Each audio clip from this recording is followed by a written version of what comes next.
Nagigilty ako. Ako kasi nagbigay ng mga ginamit ni Hazel sa... Huwag na natin pag-usapan. Ikaw, okay ka lang ba?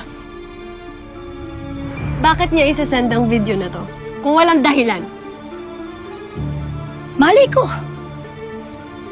Hindi ba dapat ako nga magalit? Nire-record pala niya ako nang wala akong consent? Hindi niya ipapadala yung video na yun, kundi yung importante. Sino yung lalaking kausap mo? Ha? Siya ba yung inutusan mo para turukan ng gamot si Joel? Baka naman ikaw ang gumawa. Nurse ka. Marunong ka. Kaya walang nakuhang fingerprints dun sa syringe. Kasi nag-gloves ka. Ano? Umamin ka, Hazel! Wow, ang galing. Ang galing mo mag-imbento ng kwento.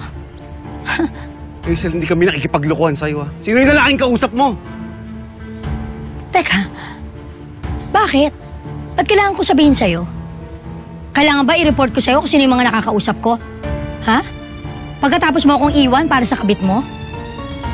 Isa pa, kaya ako nandun sa ospital, ha? Dahil pupuntahan ko si Alice. Pero nakasalubong ko nga yung lalaki niyan. Sige, for your satisfaction, sasabihin ko sa'yo. Wala, hindi ko kilala.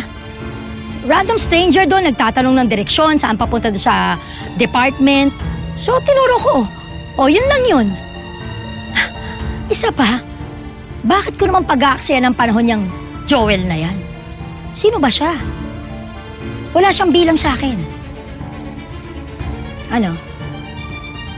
Natameme kayo ngayon? May sasabihin pa kayo?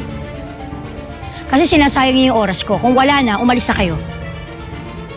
Yun lang? Alis.